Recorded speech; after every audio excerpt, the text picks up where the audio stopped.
This is Jeff Cobb, and you are in the Wrestling Epicenter.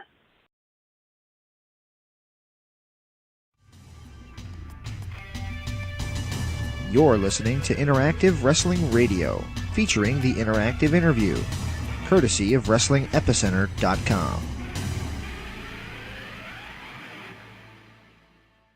Welcome back to Interactive Wrestling Radio right here on WrestlingEpicenter.com. I'm James Walsh, and on the Newsmaker line with us right now is the Ring of Honor World Television Champion, Jeff Cobb. Mr. Cobb, how you doing today?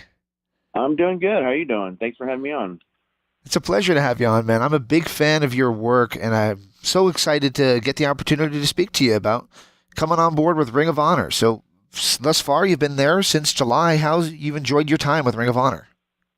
I'm having a blast. I have no complaints. No real complaints. Just there's the bumps and bruises of wrestling and all that fun stuff. But other than that, everything's been great. Having a blast. And kicking butt and taking names. Very cool. And I mentioned I'm a big fan of yours. I got to be honest, I first became aware of you. You probably get this a lot from Lucha Underground, playing Matanza. And, man, that character was just so incredible, and they allowed you to do so many things athletically that were so out of the norm. Thoughts on the Matanza Cueto character, and how much did that impact your awareness in the wrestling industry? I had fun doing that character. It was something different than I'm normally used to. Mm-hmm. I still get to this day people like that don't know that's me. So it's taken a while just for the fact that I have a mask. But if you follow my moveset, it's pretty much the same.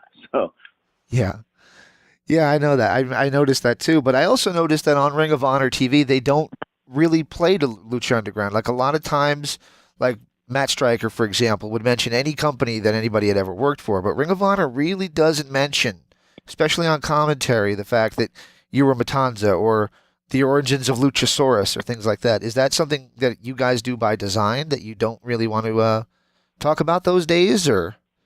Well, I just feel like the focus should be on Lucha Underground. Not Lucha. I'm sorry. The focus should be on Ring of Honor. So. Other companies that unless we work with them, then I don't see why we need to mention that. So very cool. So did you feel more comfortable under the mask, or I'm getting the vibe from you that maybe you feel more comfortable just being you? Yeah, I just think throughout history, it shows like wrestlers do better when they're themselves. And like, I'm not a masked character, so I just feel more comfortable being myself and being able to,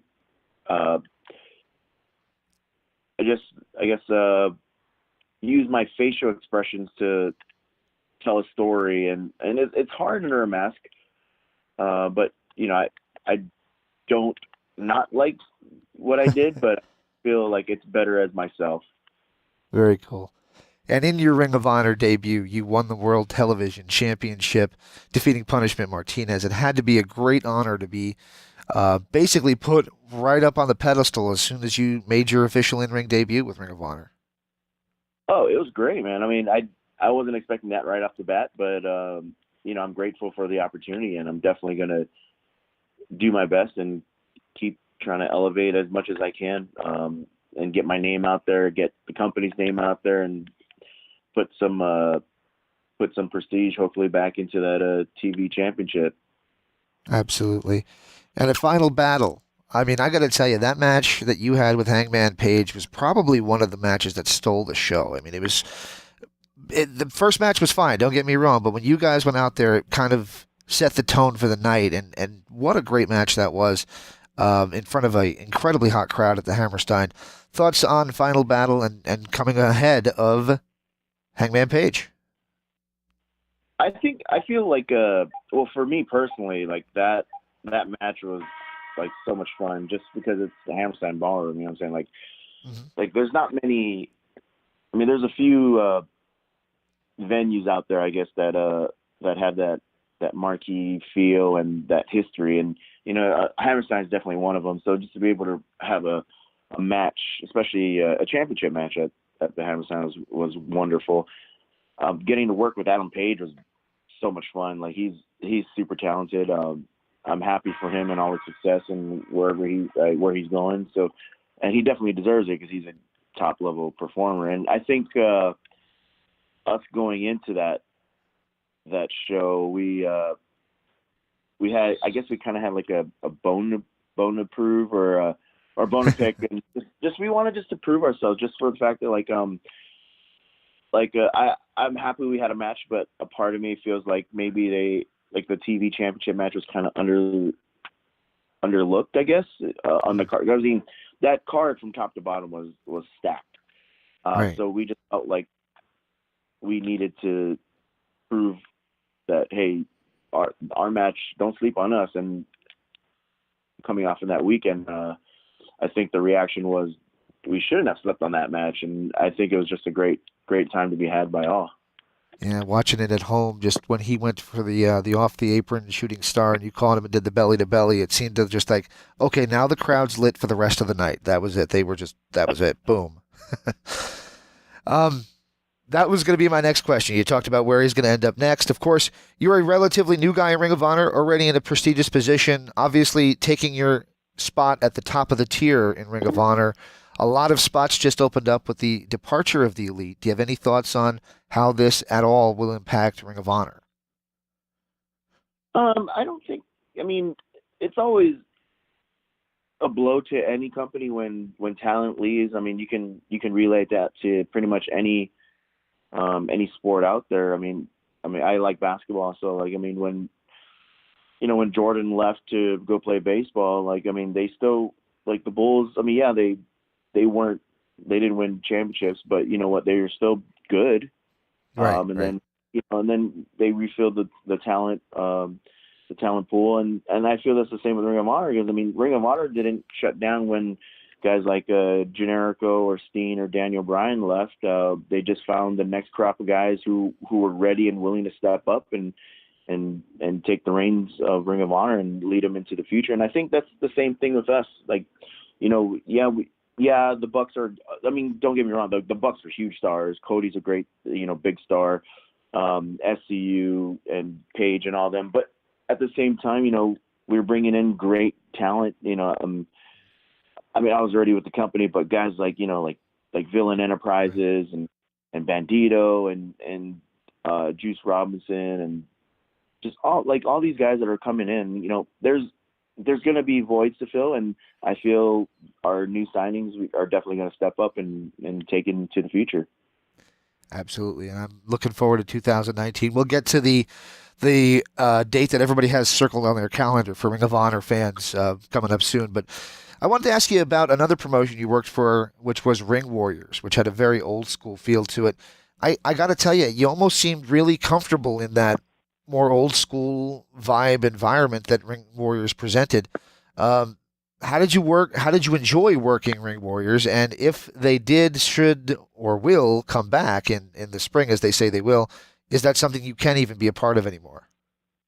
Yeah, I'm exclusive to Ring of Honor as of today. So, I mean, my time at Ring of Honor or Ring Warriors was short. I do like that old school feel. But a part of me, it was fun while it lasted.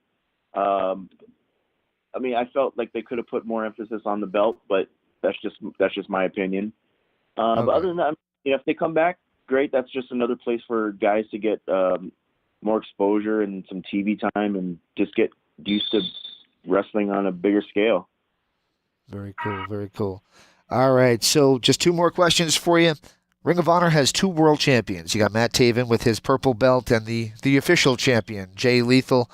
Do you have any designs, even as TV champion, on maybe challenging one of those two guys for their championship gold? I've always mentioned it, like, in a perfect world, to relive the Ultimate Warrior Hulk Hogan Internet IC title against the heavyweight title. WrestleMania 6? Yeah, I feel like the TV title and a heavyweight title, like, I think that would be something cool if it were ever to happen. and if you're not shooting for the championship, you're something's wrong with you. So I'm never gonna say never, but I would hopefully love to get to tango with either Taven or Jay Lethal, or for that matter, whoever the Ring of Honor heavyweight champion is. Very cool. I've seen you hit the Tour of the Islands on, Shane Taylor. That was probably the one that shocked me the most. But is there anybody in Ring of Honor right now, and I'm throwing this in there as like an impromptu question that I didn't have on my list, anybody in Ring of Honor right now that you want to get in there with that you haven't yet? Honestly, the fact that Ring of Honor has great talent, I would love to wrestle anybody that I haven't had the chance to wrestle with. There's guys like, for example, at the top of my head, and it's not in any particular order, but I'd be stupid not to want to wrestle Jay Lethal, because he is the franchise. He's the gatekeeper. He's the guy that's Ring of Honor's back. He's carrying it, So definitely Jay Lethal is one of them. I would love to wrestle Dalton Castle. We have both amateur wrestling backgrounds, so I think that would be fun, and just so I can beat up one of the boys if they interfere. But yeah, anybody that I haven't wrestled, Ring of Honor has such a deep talent roster that anybody that I haven't had a chance to wrestle with, I would love to go 1-on-1 or 2-on-2 or 4-on-4 or whatever against any one of them. All right. So I alluded to it earlier, but the date we all have circled on the calendar is G1 Supercard of Honor, happening at Madison Square Garden. I grew up in New Jersey, New York area, right across the river, watching likely the same stuff that you grew up watching in terms of referencing WrestleMania 6 and all that good stuff. MSG has a special place in my heart. I've been there many, many times. Thoughts on wrestling potentially, because the card hasn't been announced yet, but probably wrestling on G1 Supercard of Honor in Madison Square Garden. Now that, going back to earlier, we mentioned venues that have history, and I believe the Garden is the mecca, is the capital of the wrestling profession, I believe. There's a handful of places that are up to par with it, but I definitely think MSG is the top-notch place. I amateur wrestled there in 2003, so to pro wrestle there would be like that cake for myself. It's just, if I could do it, I hope Ring of Honor doesn't zoom in on my face, and I might be crying on the way down to the ring. So we'll leave it at that. But I would, if and hopefully I am a part of it, I would have the time of my life, man. And probably take 30,000 pictures. I'm bad at social media, so I'm trying to get better at it. So I don't post too much on social media, but you're going to see a ton of pictures if I'm on that card. People are going to probably get sick of me, but it's the Garden. Any dream opponent to face at that show? So I guess it's a joint collaboration. So I don't know if they're going to do cross promotional matches. In a perfect world, if we're doing cross matches, guys like Okada, if whoever a title holder is, I'll put it on the line against them if they put theirs on. If Naito's still the Intercontinental Champion, I think that's the secondary title in New Japan. So why wouldn't a secondary belt go against a secondary belt? Very good, very good.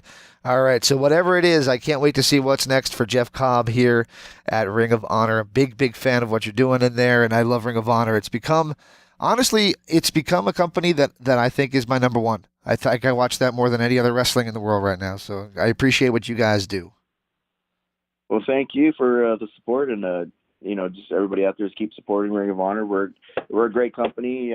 We have great talent, and we're definitely on par with any company out there. Hint, New York. All right. Before I let you go, can I just ask for one last favor from you? Just giving me a station ID saying this is Jeff Cobb and you're in the Wrestling Epicenter. All right. This is Jeff Cobb and you are in the Wrestling Epicenter. All right, man. I appreciate it so much. So I got to tell you one thing before I let you go. I told my kid who I was going to be interviewing, and he knows you as Jeff Cobb. But when he found out when he figured out that you were Matanza, he's like, "Oh, you're going to interview Matanza. That's awesome." So the kids seem to like Matanza more than I think anybody else. Well, yeah, it's I mean, it's like a little fantasy thing, so that's pretty cool. You can go back and tell them that you survived the interview. I will do that. All right, man. I appreciate you taking the time and doing this with me. Well, thank you very much, man.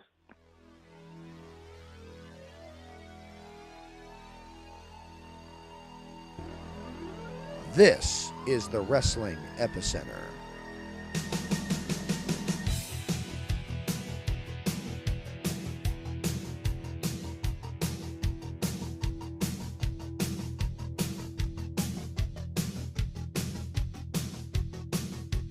For over 15 years, we've brought you the top names in professional wrestling for exclusive interviews. Everybody you see here has been interviewed by our site.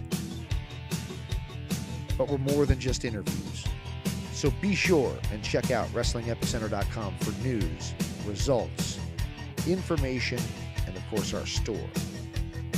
WrestlingEpicenter.com, your #1 source for wrestling information.